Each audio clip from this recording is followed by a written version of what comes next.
ನಮಸ್ಕಾರ ಎಲ್ಲ ನನ್ನ ಆತ್ಮೀಯ ವೀಕ್ಷಕರಿಗೆ ನಮ್ಮ ಬ್ಯಾಂಗ್ಳೂರು ಟು ಮಹಾರಾಷ್ಟ್ರ ಟ್ರಿಪ್ಪಿನ ಮತ್ತೊಂದು ಹೊಸ ವೀಡಿಯೋಗೆ ಸ್ವಾಗತ ಸುಸ್ವಾಗತ. ಅಂದ್ಕೊಂಡೆ ಗುರು, ನಮ್ಗೆ ಯಾಕೆ ಇನ್ನೂ ಅಥೆಂಟಿಕ್ ಟ್ರಾಫಿಕ್ ಸಿಕ್ಕಿಲ್ಲ ಅಂತ ನೆನೆದವರ ಮನದಲ್ಲಿ ಅನ್ನೋ ಹಾಗೆ ಇಲ್ಲಿನ ಟ್ರಾಫಿಕ್ ಸಿಗ್ತಾ ಇದೆ. ಈ ವಿಡಿಯೋನ ಅದೆಷ್ಟನೇ ಎಪಿಸೋಡ್ ಮಾಡ್ತೀನಿ ಅಂತಲೂ ಗೊತ್ತಿಲ್ಲ. ಹೋಪ್ ನಿಮಗೆ ಇಲ್ಲಿವರೆಗಿನ ವೀಡಿಯೋಸ್ ಇಷ್ಟ ಆಗ್ತಿದೆ ಅಂತ. ಓಕೆ, ಸಿಯೇಟ್ ಶೋರೂಮಿಂದ ಹೊರಟಾಗ 6:30 ಆಗಿತ್ತು. ಕೊಲ್ಲಾಪುರ ಮಹಾಲಕ್ಷ್ಮಿ ಟೆಂಪಲ್ ಮುಗಿಸ್ಕೊಂಡು ಸಿಟಿ ರೌಂಡ್ಸ್ ಹಾಕ್ಬೇಕಾದ್ರೆ ಸಿಟಿ ಎಕ್ಸಿಟಲ್ಲಿ ಒಂದು ಸಿಯೇಟ್ ಶೋರೂಮ್ ಸಿಕ್ತು. ಸದ್ಯಕ್ಕೆ ನನಗೆ ನೆಕ್ಸ್ಟ್ ಸಿಟಿಗೆ ಅದು ಎಷ್ಟು ದೂರ ಹೋಗಬೇಕೋ ಏನೋ ಅಂತ ಕೊಲ್ಲಾಪುರ ಬಿಗ್ ಸಿಟಿ ಅಂತ ಈ ಟಯರ್ನ ಚೇಂಜ್ ಮಾಡಿಸಿದ್ದೀನಿ. ರೋಡು ಮತ್ತು ವೆದರ್ ಸ್ವಲ್ಪ ಖರಾಬಾಗಿದೆ. ವೆಟ್ ಕಂಡೀಷನಲ್ಲಿ ಬೇರೆ ನಮ್ಮ ಸಲಗ ಆ ಕಡೆಯಿಂದ ಈ ಕಡೆ, ಈ ಕಡೆಯಿಂದ ಆ ಕಡೆ ಎಳ್ದಾಡ್ತಿದ್ದ. ಅದಕ್ಕೆ ಇನ್ನೂ ನನ್ನ ಲಕ್ನ ಪುಷ್ ಮಾಡೋದು ಬೇಡ ಅಂತ ಫ್ರಂಟು ಬ್ಯಾಕ್ ಎರಡೂ ಟಯರ್ಸ್ನ ಚೇಂಜ್ ಮಾಡಿಸಿದ್ದೀನಿ. ನಾವಿವಾಗ ಕೊಲ್ಲಾಪುರಿಂದ ನಮ್ಮ ನೆಕ್ಸ್ಟ್ ಲೊಕೇಶನ್ ಲೋನಾವಾಲಾಗೆ ಹೋಗ್ತಾಯಿದ್ದೀವಿ. 290 ಕಿಲೋಮೀಟರ್ಸ್ ಹೋಗೋಕ್ಕೆ 530 ಕಿಲೋಮೀಟರ್ಸ್ ಆಗುತ್ತೆ ಅಂತ ನಮ್ಮ ಅಚ್ಚುಮೆಚ್ಚಿನ ಗೂಗಲ್ ಮೇಸ್ಟ್ರು ಹೇಳ್ತಿದ್ದಾರೆ. ಹೇಳಿದ್ರು. ಯಾಕೆ ಅಂದರೆ ನಾವು ಆಲ್ರೆಡಿ ದೇವಸ್ಥಾನದಿಂದ 60 ಕಿಲೋಮೀಟರ್ಸ್ ಬಂದಿದ್ದೀವಿ. ಟೈಮ್ ಇವಾಗ 8 o'clock ಆಗ್ತಿದೆ. ಹೈವೇಗೆ ಬರೋಕ್ಕೂ ಮುಂಚೆ ಮಹಾರಾಷ್ಟ್ರದ ಫೇಮಸ್ ಫುಡ್ ಬನ್ ಒಳಗಡೆ ಬಿಸಿ ಬಿಸಿ ವಡಾ ಕೊಡ್ತಾರಲ್ಲ, ಅದು ಯಾವುದು ಅಂತ ಕೇಳ್ತಾ ಇದ್ದೀರಾ? ಆಲ್ಮೋಸ್ಟ್ ಗೆಸ್ಟ್ ಮಾಡಿರ್ತೀರಾ. ಅದುವೇ ವಡಾಪಾವ್. ಆ ವಡಾಪಾವ್ನ ಎರಡೆರಡು ತಿನ್ಕೊಂಡು ಒಂದು ಟೀ ಕುಡ್ಕೊಂಡು ಹೊರಟಿದ್ದೀವಿ. ಒಂದಕ್ಕೆ ಸಮಾಧಾನ ಆಗಲ್ಲ ಗುರು, ಎರಡೆರಡು ಬೇಕೇ ಬೇಕು ಅಂತ ಎರಡೆರಡು ಬ್ಯಾಟಿಂಗ್ ಆಡಿದ್ವಿ. ಲೋನಾವಾಲಾಗೆ ಹೋಗೋಕ್ಕೂ ಮುಂಚೆ ಕೋಟೆಗಳಿಗೆ ಪ್ರಸಿದ್ಧಿಯಾಗಿರೋ ರಾಜ್ಯ ಮಹಾರಾಷ್ಟ್ರ. ದೇವಸ್ಥಾನದ ಲೈನಲ್ಲಿ ಇರ್ಬೇಕಾದ್ರೆ ಒಂದು ಕೋಟೆಗೆ ಹೋಗೋಣ ಅಂತ ಪ್ಲ್ಯಾನ್ ಕೂಡ ಮಾಡಿದ್ವಿ. ಇವತ್ತು ರಾತ್ರಿ ನಾವು ಎಷ್ಟು ದೂರ ಗಾಡಿ ಓಡಿಸ್ತೀವೋ ಅದ್ರ ಮೇಲೆ ನಮ್ಮ ನಾಳೆಯ ಫಸ್ಟ್ ಡೆಸ್ಟಿನೇಷನ್. ಇವತ್ತಿನ ಟ್ರಾಫಿಕ್ ನೋಡ್ತಿದ್ರೆ ಸೇಮ್ ನೆನ್ನೆ ಸಿಚುವೇಶನ್ನೇ. ಸ್ವಲ್ಪ ದೂರ ಸೇಮ್ ಇದೇ ಥರ ಟ್ರಾಫಿಕ್ ಸಿಗ್ತಿತ್ತು, ಮತ್ತೆ ಕ್ಲಿಯರ್ ಆಗೋದು ರೋಡು. ಒಂದಷ್ಟು ದೂರದಲ್ಲಿ ಟೋಲ್ ಐತೆ ಅಂತ ನೋಡಿದೆ. ಮೋಸ್ಟ್ಲಿ ಅದಕ್ಕೋಸ್ಕರ ಇಲ್ಲಿ ಟ್ರಾಫಿಕ್ ಹೆಲ್ಡಪ್ ಆಗಿದೆ.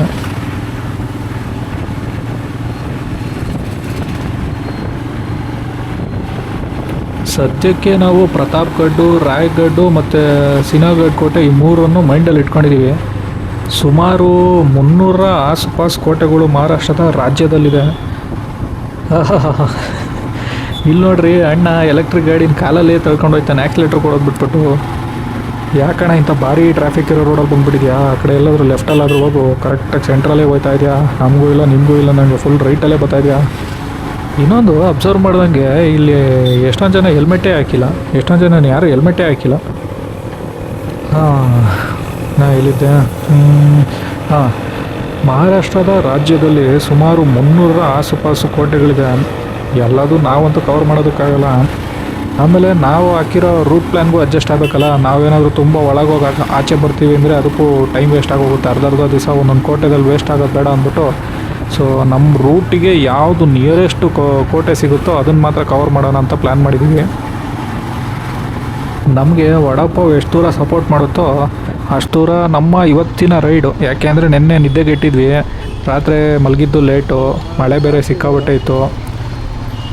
ಇದೇ ಥರ ಲೈಟಾಗಿ ಟ್ರಾಫಿಕ್ ಇದ್ದರೆ ಹೆಂಗೋ ಹೋಗ್ಬಿಡ್ಬೋದು, ಜರ್ನಿ ಸಾಗುತ್ತೆ. ಟ್ರಾಫಿಕ್ ಇಲ್ಲ, ರೋಡ್ ಖಾಲಿ ಸಿಕ್ಬಿಟ್ರೆ ಫುಲ್ಲು ಡ್ರೌಸಿನೆಸ್ ಸ್ಟಾರ್ಟ್ ಆಗೋಗುತ್ತೆ. ನನ್ನ ಜೊತೆ ಬಂದಿರೋ ದೋಸ್ತಾಗೆ ಸರಿಗೆ ನಿದ್ದೆ ಆಗಿಲ್ಲ ಅಂದರೆ ಅವನಂತೂ ಫುಲ್ ಮೂಡ್ ಆಫೇ ಆಗ್ಬಿಡ್ತಾನೆ. ಮೂಡ್ ಆಫ್ ಆಗೋದ್ರೆ ಆಮೇಲೆ ನನಗೂ ರೈಡ್ ಕಂಫರ್ಟ್ ಇರೋಲ್ಲ, ಅವನಿಗೂ ರೈಡ್ ಕಂಫರ್ಟ್ ಇರೋಲ್ಲ.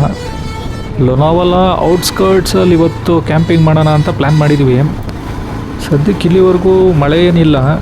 ಮುಂದಕ್ಕೆ ವೆದರ್ ಹೀಗೆ ಸಪೋರ್ಟ್ ಮಾಡಿಬಿಟ್ರೆ ಸಾಕು.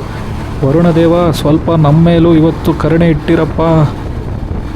ಇನ್ನೊಂದು, ಇಲ್ಲಿ ಮಹಾರಾಷ್ಟ್ರದಲ್ಲಿ ಜನ ಸ್ವಲ್ಪ ಖಾರ ಜಾಸ್ತಿ ತಿನ್ನೋದು. ಮೆಣಸಿನ್ಕಾಯಿನ ಹಂಗಂಗೆ ಹಸಿನೇ ತಿಂತಾರೆ ಗುರು. ಆಲ್ಮೋಸ್ಟ್ ಎಲ್ಲ ತಿಂಡಿ ಊಟಕ್ಕೆ ಮೆಣಸಿನ್ಕಾಯಿ ಇರಲೇಬೇಕು. ವಡಾಪಾವ್ಗೂ ಒಂದು ಎಣ್ಣೆಲಿ ಫ್ರೈ ಮಾಡಿರೋ ಮೆಣಸಿನ್ಕಾಯಿ ಕೊಡ್ತಾರೆ. ಸಾಯಂಕಾಲ ನಾವು ವಡಾಪಾವ್ ತಿನ್ಬೇಕಾದ್ರೆ ನಮ್ಮ ಪಕ್ಕದಲ್ಲಿ ಒಂದು ಅಂಕಲು ಮಿಸಲ್ ಪಾವ್ ತಿಂತಿದ್ರು. ಮಿಸಲ್ ಪಾವ್ ಅಂದರೆ ಒಂದು ಮಸಾಲೆ ಪೂರಿ ಥರ ಒಂದು ಟಿಶ್ಶು. ಪೂರಿ ಬದಲು ಮಿಕ್ಸರ್ ಇರುತ್ತೆ, ಅದ್ರ ಜೊತೆ ಪಾವ್ ಕೊಡ್ತಾರೆ. ಪಾವ್ ಅಂದರೆ ಬನ್ನು. ಮುಂದಿನ ವೀಡಿಯೋದಲ್ಲಿ ನಾವೇನಾದರೂ ಮಿಸಲ್ ಪಾವ್ ತಗೊಂಡ್ರೆ ತೋರಿಸ್ತೀನಿ. ಆ ಅಂಕಲು ಮರಾಠಿಯಲ್ಲಿ ಅರೆ ಬಾವ್ ಮಿಸಲ್ ಚಾ ಸ್ಪೈಸ್ ಲೆವೆಲ್ ವೆದ್ದ ಹೈಕಿ ಪಾನಿ ಝಾಲಾ ಮಿಲ್. ಹಂಗಂದರೆ ಲೋ ತಮ್ಮ ಮಿಸಲ್ ಪಾವ್ನ ಬರ್ತಿ ಖಾರ ಮಾಡಿದ್ಯಾ, ನನಗೆ ಶೆಕೆ ನೀರೇ ಕಿತ್ಕೊಂಡು ಬರ್ತಾಯಿದೆ ಅಂತ. ನಾವೇನೋ ಅಂಕಲ್ ಅಂಗಡಿ ಅವನಿಗೆ ಬೈತಾ ಇದ್ದಾರೆ ಅಂದ್ಕೊಂಡ್ರೆ ಅದು ಕಾಂಪ್ಲಿಮೆಂಟ್ ಅಂತ ಗುರು. ನಾವು ಖಾರ ಜಾಸ್ತಿ ಇದ್ದರೆ ಅಂಗಡಿ ಅವನಿಗೆ, ಅಣ್ಣ ಈ ರೇಂಜ್ ಖಾರ ಹಾಕಿದೆಯಲ್ಲ, ನವರಂಧ್ರದಲ್ಲೂ ನೀರು ಕಿತ್ಕೊಂಡು ಬರ್ತಾಯಿದೆ ಅಂತೀವಿ, ಇನ್ನೂ ಸ್ವಲ್ಪ ಜನ ಜಗಳಕ್ಕೆ ಬಿದ್ದಿರ್ತಾರೆ. ನಮ್ಮ ಉತ್ತರ ಕನ್ನಡ ಜಿಲ್ಲೆ ಮಂದಿ ಹೆಂಗೆ ಹುಚ್ಚುಲ ಮಗನೆ ಅಂದರೆ ಅದು ಬೈಯೋದಲ್ಲ, ಕಾಂಪ್ಲಿಮೆಂಟ್ ಅನ್ನೋ ಹಾಗೆ ಇಲ್ಲಿ ಖಾರ ಜಾಸ್ತಿ ಇದ್ದರೆ ಕಾಂಪ್ಲಿಮೆಂಟ್ ಕೊಡ್ತಾರೆ ಅಂತ ಗುರು. ಕಾಮಿಡಿನೋ ಟ್ರಾಜಿಡಿನೋ ಬೆಳಗ್ಗೆ ಎದ್ದು ಕೆರೆ ಕಡೆಗೆ ಹೋಗ್ಬೇಕಾದ್ರೆ ಗೊತ್ತಾಗುತ್ತೆ. ನಂಬತ್ತೆ ಹಂಗಿರಲಿ, ನಿಮಗೆಲ್ಲ ಒಂದು ನಮ್ಮ ಇತಿಹಾಸದ ಒಂದು ಕತೆ ಹೇಳ್ತೀನಿ ಕೇಳಿ. ನಮ್ಮೆಲ್ಲರಿಗೂ ಗೊತ್ತಿರೋ ಹಾಗೆ ಅಣ್ಣವರು ನಮ್ಮ ಡಾಕ್ಟರ್ ರಾಜ್ಕುಮಾರ್ ಅವರು ಅಭಿನಯಿಸಿರುವ ಕವಿರತ್ನ ಕಾಳಿದಾಸ ಚಿತ್ರದಲ್ಲಿ ಕವಿರತ್ನ ಕಾಳಿದಾಸ ಮತ್ತು ಭೋಜರಾಜರ ನಡುವಿನ ಗೆಳೆತನ ಬಾಂಧವ್ಯ ಎಷ್ಟು ಅಮೋಘವಾಗಿತ್ತು ಅಂತ ನಾವೆಲ್ಲ ನೋಡಿದ್ದೀವಿ. ಅದೇ ರೀತಿ ಈ ಕತೆ ಸುಮಾರು 1000 ವರ್ಷಗಳ ಹಿಂದೆ ಭಾರತ ನಾಡು, ಸಾಮ್ರಾಜ್ಯಗಳ ಗರ್ಜನೆ, ವ್ಯಾಪಾರಿಗಳ ಸಂಚಾರ, ಹಾಡು ಕತೆ ಮೇಲಿಳಿತದ ತುಂಬಿ ತುಳುಕಾಡಿದ ಕಾಲ. ಪರಮರ ಸಾಮ್ರಾಜ್ಯದ ಮಹಾಜ್ಞಾನಿ ರಾಜನಾದ ರಾಜಭೋಜರ ಕಾಲದಲ್ಲಿ ದೇವೇಂದ್ರ ಎಂಬ ಯಾಂತ್ರಿಕ ಅಂದರೆ ಟ್ರಾವೆಲರ್ ಇರ್ತಾನೆ. ಅವನು ಯುದ್ಧ ಮಾಡೋನಲ್ಲ, ರಾಜ್ಕುಮಾರನೂ ಅಲ್ಲ, ಅವನು ಒಬ್ಬ ಲೇಖಕ ಅಂದರೆ ರೈಟರ್. ಸಾಹಿತ್ಯ, ಭಾಷೆ, ಶಸ್ತ್ರಾಸ್ತ್ರ ಎಲ್ಲವನ್ನೂ ದಾಖಲಿಸುವವನು. ಒಂದು ತಂಪಾದ ಸಂಜೆ ದೇವೇಂದ್ರ ದಾರಾ ನಗರಕ್ಕೆ ಬಂದು ತಲುಪ್ತಾನೆ. ಹಿಂದೆ ಸಾಕಷ್ಟು ಬಾರಿ ನಗರಕ್ಕೆ ಬಂದಿರ್ತಾನೆ, ಯಾವಾಗಲೂ ಹಬ್ಬದ ವಾತಾವರಣ ಇರುತ್ತೆ. ಆದರೆ ಈ ಬಾರಿ ಬೇರೆ ರೀತಿಯೇ ಮೌನ. ಮಾರುಕಟ್ಟೆಯ ಚಟುವಟಿಕೆ ಕಡಿಮೆ ಆಗಿರುತ್ತೆ. ಯಾವ ಕಡೆ ನೋಡಿದ್ರೂ ಸೈನಿಕರು, ಜನರ ಗುಸುಗುಸು ಮಾತು. ಪ್ರತಿ ಗೋಡೆ ಮೇಲೂ ಒಂದು ವಿಚಿತ್ರ ಕೆಂಪು ಚಿಹ್ನೆ, ಒಂದು ವೃತ್ತ ಅಂದರೆ ಸರ್ಕಲ್. ಅದು 4 ಸಮಭಾಗವಾಗಿ ಡಿವೈಡ್ ಆಗಿ ಮಧ್ಯದಲ್ಲಿ ಒಂದು ಚುಕ್ಕಿ ಇರುತ್ತೆ. ದೇವೇಂದ್ರ ಅನೇಕ ಲಿಪಿಗಳನ್ನು ನೋಡಿರ್ತಾನೆ, ಆದರೆ ಇದು ಯಾವುದೋ ಹೊಸದಾದ ಚಿಹ್ನೆ ಅಂತ ಯೋಚನೆ ಮಾಡಿಕೊಂಡು ನಗರದ ಕೇಂದ್ರದ ಕಡೆ ಹೋಗ್ತಾನೆ. ಆ ರಾತ್ರಿ ಅವನಿಗೆ ಅಚ್ಚರಿಯಾಗಿ ರಾಜಭವನದ ವಿಶಾಲ ಗ್ರಂಥಾಲಯಕ್ಕೆ ಅನುಮತಿ ಬರುತ್ತೆ. ಅಲ್ಲಿ ತಾಳೆಗರೆಯ ಪುರಾತನ ಪುಸ್ತಕಗಳು, ಸಾಲಾಗಿ ಮಣ್ಣಿನ ಮಡಿಕೆಯ ದೀಪಗಳು. ಮತ್ತೊಂದು ತುದಿಯಲ್ಲಿ ಭೋಜರಾಜ ಕುಂತಿರ್ತಾನೆ. ಜ್ಞಾನ, ಖಗೋಳಶಾಸ್ತ್ರ, ಕಲೆಗಳ ದಾರ್ಶನಿಕ ಭೋಜರಾಜ ಹೇಳ್ತಾರೆ, ದೇವೇಂದ್ರ, ನೀನು ಅನೇಕ ದೇಶಗಳನ್ನು ಸಂಚರಿಸಿದ್ದೀಯ. ಬಹುಶಃ ನಿನ್ನ ಕಣ್ಣಿಗೆ ಬಿದ್ದಿರಬಹುದು, ನಾವು ಓದುತ್ತಿಲ್ಲ. ಅವರು ಒಂದು ಸಣ್ಣ ತಾಮ್ರಪತ್ರವನ್ನು ದೇವೇಂದ್ರನಿಗೆ ಕೊಡ್ತಾರೆ. ಅದರ ಮೇಲೆ ಅದೇ ವಿಚಿತ್ರ ಚಿಹ್ನೆ ಇರುತ್ತೆ. ಇದರಲ್ಲಿ ಬರಹವಿದೆ, ಆದರೆ ಆ ಲಿಪಿ ನಮಗೆ ಗೊತ್ತಿಲ್ಲ. ದೇವೇಂದ್ರ ಪತ್ರವನ್ನು ತೆಗೆದು ನೋಡ್ತಾನೆ. ಒಂದು ವಿಭಿನ್ನವಾದ ಲಿಪಿ, ಅಲೆಗಳನ್ನು ಹೋಲುವ ರೇಖೆಗಳು, ಬಿಂದುಗಳು, ಗಣಿತ. ಅದು ಖಂಡಿತ ಸರಳವಾಗಿರೋದಿಲ್ಲ. ಆ ಲಿಪಿಯ ಬಗ್ಗೆ ಅರ್ಥ ಮಾಡ್ಕೊಳಕ್ಕಾಗದೆ ದೇವೇಂದ್ರ ಚಿಂತಿತನಾಗಿ ಅದರ ಬಗ್ಗೆ ಹೆಚ್ಚು ತಿಳಿಯಲು, ನಿಮಗೆ ಇದು ಎಲ್ಲಿ ಸಿಕ್ತು ಮಹಾರಾಜ ಅಂತ ಕೇಳ್ತಾನೆ. ಭೋಜರಾಜ ಹೇಳ್ತಾರೆ, ಈ ಪತ್ರ ನರ್ಮದಾ ನದಿಯ ಬಳಿ ಪ್ರಾಚೀನ ಮಹಾಕಾಲ್ಪುರ ಗ್ರಾಮದಲ್ಲಿ ಒಂದು ಕಾಲದ ಮಹಾನಗರದಲ್ಲಿ ಅಂತ ಹೇಳ್ತಾರೆ. ಹಾಗೆ ದೇವೇಂದ್ರ, ನೀನು ಈ ಪತ್ರದ ಅರ್ಥ ತಿಳ್ಕೊಂಡ್ರೆ ನಮ್ಮ ಸಾಮ್ರಾಜ್ಯಕ್ಕೆ ಹಾಗೂ ದೇಶಕ್ಕೆ ಹೆಚ್ಚು ಶಕ್ತಿ ತರಬಹುದು ಅಂತ ಹೇಳ್ತಾರೆ. ದೇವೇಂದ್ರನ ಹೃದಯದಲ್ಲಿ ಆಕರ್ಷಣೆ ಬೆಳಗುತ್ತೆ. ಈಗಲೂ ಹೇಳ್ತಾರೆ, ಮಹಾಕಾಲ್ಪುರ ಕಳೆದು ಹೋಗಿರೋ ಒಂದು ಉಜ್ಜಯಿನಿಯ ಗುಪ್ತ ಜಾಗ, ನಮಗೆ ಎಲ್ಲ ಗೊತ್ತಿರೋ ರಾಜಧಾನಿ ಕೆತ್ತಲು ಹೇಳಿದ್ದು ಅಂತ. ಮುಂದಿನ ಬೆಳಗ್ಗೆ ದೇವೇಂದ್ರ ಒಂದು ಎತ್ತಿನ ಗಾಡಿ ಕಟ್ಟಿಕೊಂಡು ಮಹಾಕಾಲ್ಪುರ ಕಡೆಗೆ ಹೊರಡ್ತಾನೆ.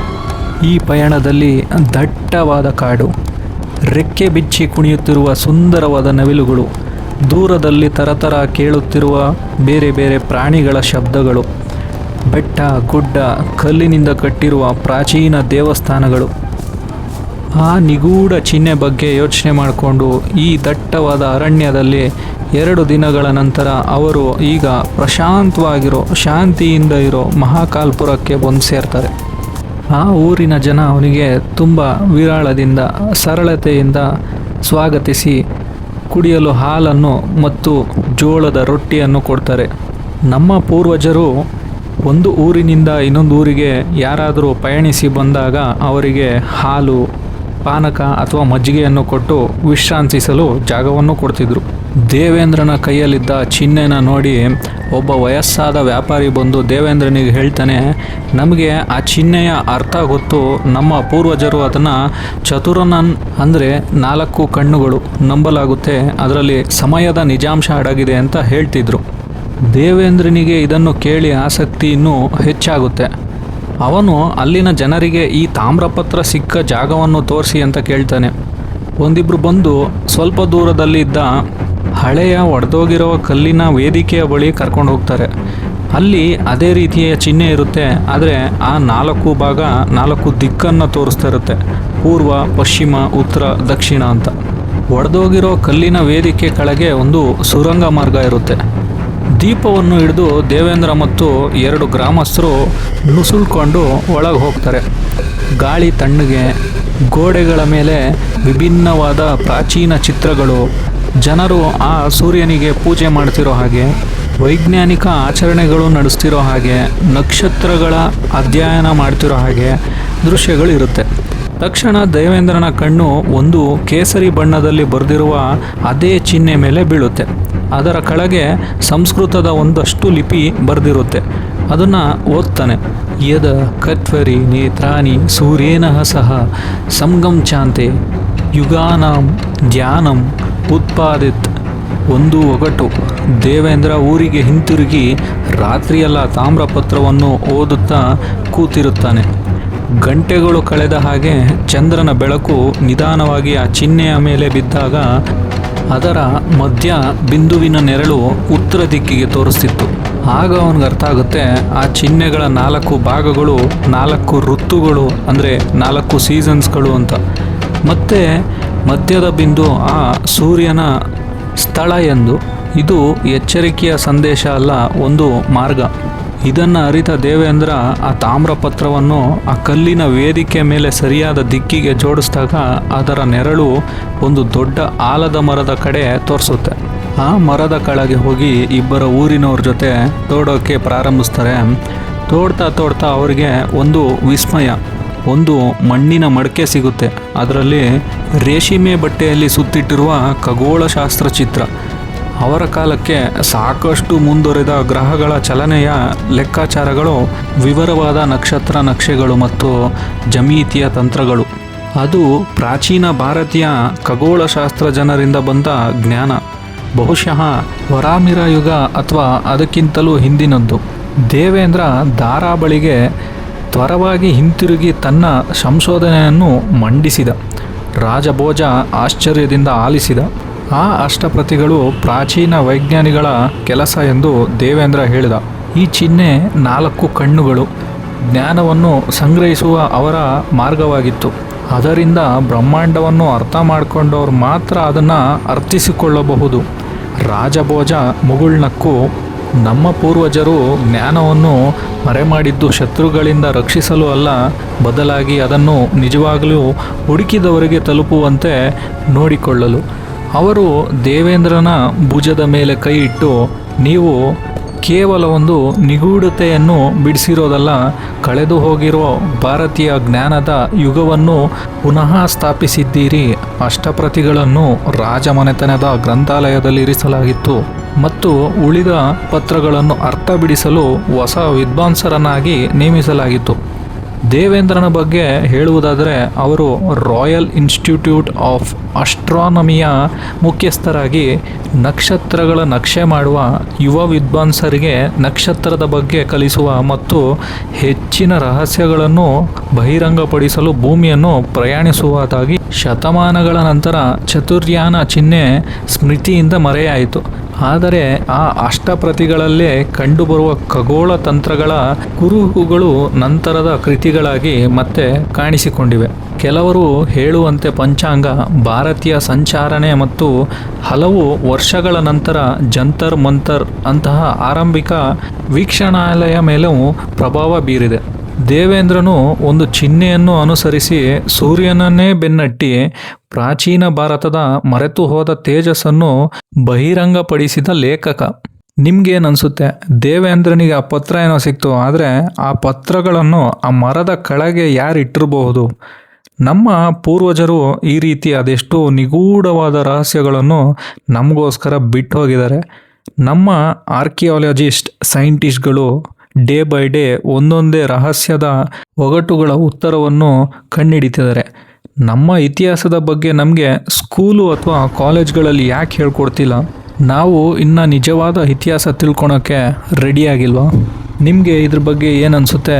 ಕಮೆಂಟಲ್ಲಿ ತಿಳಿಸಿ. ಇನ್ನೂ ಹೆಚ್ಚಿನ ನಮ್ಮ ಇತಿಹಾಸಗಳನ್ನು ತಿಳಿಯಲು ಈ ಚಾನಲ್ಗೆ ಸಬ್ಸ್ಕ್ರೈಬ್ ಮಾಡ್ಕೊಳ್ಳಿ. ಹಾಗೆ ಆ ಬೆಲ್ ಐಕಾನ್ ಪ್ರೆಸ್ ಮಾಡಿ ಆಲನ್ನು ಸೆಲೆಕ್ಟ್ ಮಾಡಿ.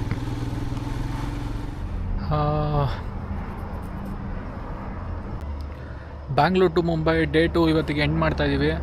ಡೇ 2 ಅಲ್ಲಿ ಇವತ್ತು ಏನೇನು ಮಾಡಿದ್ವಿ ಅಂದರೆ ಕೊಲ್ಲಾಪುರ ದೇವಸ್ಥಾನಕ್ಕೆ ಹೋಗಿದ್ವಿ, ಕೊಲ್ಲಾಪುರ ಫೋರ್ಟ್ಗೆ ಹೋಗಿದ್ವಿ, ಕೊಲ್ಲಾಪುರ ಮಹಾಲಕ್ಷ್ಮಿ ಟೆಂಪಲ್ ಅದು.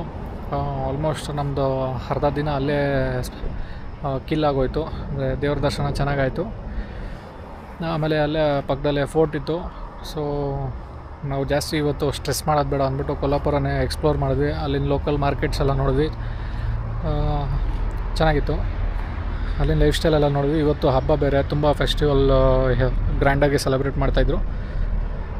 ಹಾಗೆ ಇವತ್ತು ಗಾಡಿ ಟೈರ್ ಕೂಡ ಚೇಂಜ್ ಆಯಿತು.